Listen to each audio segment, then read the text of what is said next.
जय श्री कृष्ण। धनतेरस के उपरांत आने वाला दिवस है नरक चौदस, जिसे रूप चतुर्दशी के नाम से भी जाना जाता है। बंधुओं, इस दिन ये विशेषता है कि जिस प्रकार संपूर्ण वर्ष में जो हमारे ग्रह हैं, नक्षत्र हैं, उनका संतुलन किसी न किसी प्रकार से बिगड़ा रहता है, कभी बनता है तो कभी बिगड़ता है।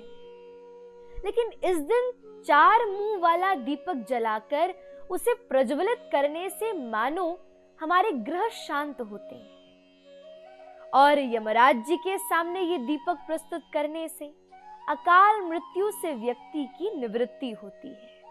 अकाल मृत्यु हरणम और सर्व व्याधि विनाशनम। इसलिए इस दिन 4 मुख वाला दीपक जलाने का विशेष महत्व है। और कुछ शास्त्रानुसार जाने तो शास्त्रानुसार ये मान्यता है कि दक्षिण में ही एक नरकासुर नामक का दैत्य था, जिसने 16,100 कन्याओं को बंदी बनाकर रखा था। और विशेष रूप से ये एक उस असुर का संकल्प था कि जब कभी 21,000 हो जाए तो काली के सम्मुख इन कन्याओं की बलि दूंगा। और अभी केवल 16,100 एकत्रित करने में सामर्थ्यवान था।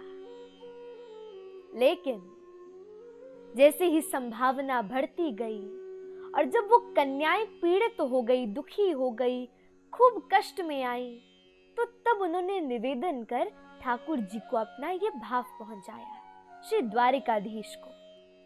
और ठाकुर जी तो है ही कृपालु, कम वा दयालु शरणम ब्रजेम।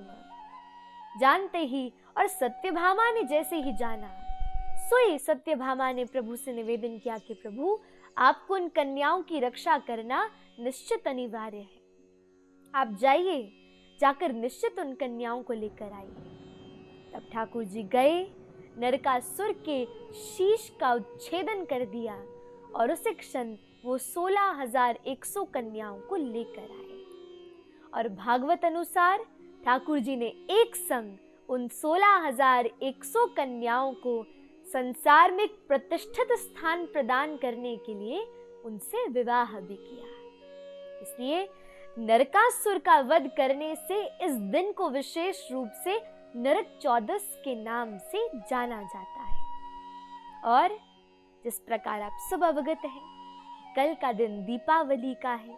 आज के दिन को छोटी दीपावली भी कहते हैं। इस दिन यमराज जी का भी पूजन करना चाहिए, नैवेद्य आदि वस्तुओं का अर्पण करना चाहिए, दीपक को प्रज्वलित करना चाहिए और हृदय में भगवत स्मृति विद्यमान कर अत्यधिक उत्साह से इन उत्सवों को मनाने में संलग्न होना चाहिए।